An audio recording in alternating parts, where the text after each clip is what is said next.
1 ಲೀಟರ್ಗಿಂತಲೂ ಹೆಚ್ಚು ಕೊಡುವಂಥ ಹಾಲು ಕೊಡುವಂಥ ಹಸುಗಳು ಆ ಊರಲ್ಲಿ ಇರಲಿಲ್ಲ. ನಮ್ಮ ಲಕ್ಷ್ಮಣ್ ಸಿಂಗ್ ಅಂತಿದ್ದಾರೆ ಒಬ್ರು, ಅವರಿಬ್ಬರು ಗಂಡ ಹೆಂಡತಿ ನಿರ್ಣಯ ಮಾಡಿದ್ರು ನಮ್ಮೂರು ಸುಧಾರಣೆ, ಅವನು ಸರ್ಪಂಚ್ ಆದ, ನಮ್ಮೂರು ಸುಧಾರಣೆ ಮಾಡಬೇಕು ಅಂತ. ತರುಣ ವಯಸ್ಸಿನಲ್ಲಿ ನಿನ್ನೆ ಸಿಕ್ಕಿದ್ದು ನನಗೆ, ಮತ್ತೆ ನಾಳೆ ಕರೆದಿದ್ದೀನಿ ನಾನು. ಜೂನ್ನಲ್ಲಿ ಒಂದು 500 ಜನ NGOಗಳದ್ದು ಇಲ್ಲೊಂದು, ಈಗ ಹೆಂಗೆ ನೀವು ಸೇರಿದಿರಲ್ಲ ಹಿಂಗೆ ಬೇರೆ ಬೇರೆ ಕೆಲಸಗಳನ್ನು ಮಾಡುವಂಥ ಒಂದು 500 ಜನ ದೇಶದ NGOಗಳನ್ನ ಕರೆದಿದ್ವಿ. ಅವರೆಲ್ಲ ಪರಸ್ಪರ ಈಗ ಕೂತ್ಕೊಂಡು ವಿಚಾರ ವಿನಿಮಯ ಮಾಡೋಣ. ಇವ್ರದೊಂದು ಇಲ್ಲೇ ಇವ್ರದೊಂದು ದೊಡ್ಡ ಇದನ್ನು ರೂಪಿಸಬೇಕು ಅಂತ. ಈಗ 500 ಜನ ಇದ್ದಾರೆ, ನಾಳೆ ಇದನ್ನು 5000 ಜನರ ಸಂಸ್ಥೆಯನ್ನು ಮಾಡೋದು. ಆ ಲಾಪೋಡಿಯಾದೊಳಗೆ ನಿಮಗೆ ಆಶ್ಚರ್ಯ ಅನ್ಸುತ್ತೆ,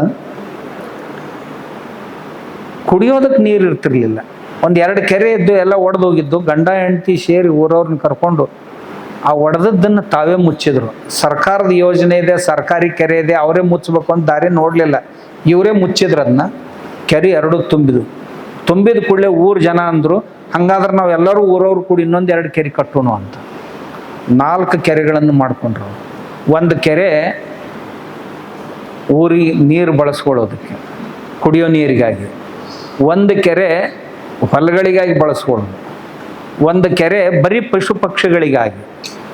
ಆಮ್ಯಾಗ 1 ಕೆರೆ ರಿಸರ್ವಾಯರ್, ಅದು ಕೈ ಹಚ್ಚಂಗಿಲ್ಲ ಯಾರು, ರಿಸರ್ವಾಯರ್ ಅದು ಮಾಡ್ಕೊಂಡಿದ್ದಾರೆ.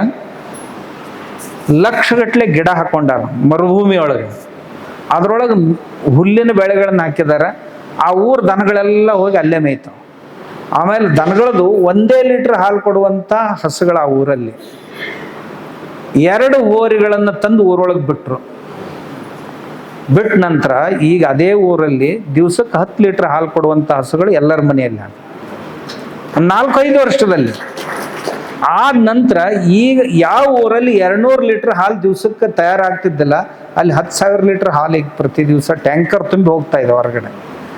ಯಾವ ಊರಲ್ಲಿ ಯಾವ ಬೆಳೆನೇ ಬೆಳ್ಕೊಳಕ್ಕೆ ಸಾಧ್ಯ ಇದ್ದಿದ್ದಿಲ್ಲ, ಈಗ ಸುಮಾರು 1,000 ಟ್ರಕ್ ಹೆಸರು ಬೆಳೀತಾ ಇದೆ, 1000 ಟ್ರಕ್. ಆಮೇಲೆ ಆ ಊರೊಳಗೆ ಯಾವುದೇ ಮನೆಯೊಳಗೆ ಇಲಿ ಇದ್ದು ಅಂದ್ರೆ ಹೊಡಿಬಾರ್ದು, ಇಲಿ ತೋಟ ಅಂತ ಒಂದು ಮಾಡಿದ್ದಾರೆ, ಇಲಿ ಉದ್ಯಾನ. ಅಲ್ಲಿ ತಂದು ಇಲಿಗಳನ್ನು ಬಿಟ್ಬಿಡೋದು. ಅಲ್ಲಿ ಹಾವುಗಳಿವೆ, ಸುತ್ತ ಬೇಲಿ ಹಾಕಿದಾರೆ, ಅದರಲ್ಲಿ ಇಲಿ ಬಿಡೋದು.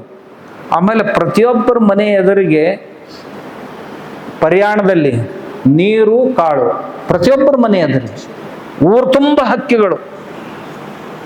ನಿಮ್ಗೇನು ಹೇಳಿ, ಇಂಥ ನಾನು 100 ಹಳ್ಳಿಗಳನ್ನು ನೋಡಿ ಬಂದೀನಿ, ಕಲ್ತು ಬಂದೀನಿ. ನಿಮ್ಮಂಥವ್ರಿಗೆ ಎಲ್ಲರಿಗೂ ಹೇಳಿದ್ರಿ, ಎಲ್ಲರ ಬೀಜ ಹಾಕಿದ್ರೆ ಇಂದಿಲ್ಲ ನಾಳೆ ಎಲ್ಲರ ಎದ್ದೀತು ಅಂತ. ನನ್ಗೆ ಗೊತ್ತೈತಿವಿ ಅಲ್ಲ, ಯಾವ ಹೇಳುವಲ್ಲ ಮಾಡುವಲ್ಲ ಅಂತ, ಆದರೂ ಹೇಳ್ತಿರ್ತೀನಿ ನಾನು. ಆ ಧೈರ್ಯ ಮಾಡ್ಬೇಕು, ನಮ್ಮ ಊರೊಳಗೆ ನಾವು ಕ್ರಾಂತಿ ಮಾಡಬೇಕು, ಸುಮ್ಮನೆ ಇರಲಿ ಅಂತ. ನಮ್ಮ ದೇಶದಲ್ಲಿ ಇಂಥ ಭಾಳ ಹಳ್ಳಿಗಳಿವೆ. ಆಗಲಿ, ತಾವು ಮಾಡ್ತಾ ಇರೋದು ಇದು ಒಂದು ಆದರ್ಶ, ಇದು ಆಗಲಿ. ಇಂಥ ತೋಟಗಳನ್ನು ನೋಡ್ಲಿಕ್ಕೆ ಜನ ಹೊರಗಿಂದ. ಕಾಳು ನೀರು ಇಡ್ಲಿಕ್ಕೆ ಏನು ತೊಂದರೆ ಐತನ್ರಿ ನಿಮ್ಮಲ್ಲಿ? ಏನೂ ತೊಂದರೆ ಇಲ್ಲ, ಕೆರೆ ಕಟ್ಟೋದು. ಈಗ ಆಗಲೇ ಒಬ್ಬ ಹೇಳಿದ್ರು ಗೊತ್ತಾಯ್ತು, ಪಿಪ್ಲಾಂತರಿ ಅಂತ ತಿಳ್ಕೊಂಡು. ಎಲ್ಲಿ ನಮ್ಮ ನಾದ್ವಾರದ ಹತ್ರ ಪಿಪ್ಲಾಂತರಿ ಅಂತ ಒಂದು ಹಳ್ಳಿ, ಅಕ್ಕಪಕ್ಕದಲ್ಲೆಲ್ಲ ಮಾರ್ಬಲ್ ಮೈನಿಂಗ್ ನಡೆಯುತ್ತೆ. ಸಿಕ್ಕಾಪಟ್ಟೆ ಉಸುಗೆ ಎತ್ತು ಹಾಕಿದ್ದಾರೆ, ಗುಡ್ಡ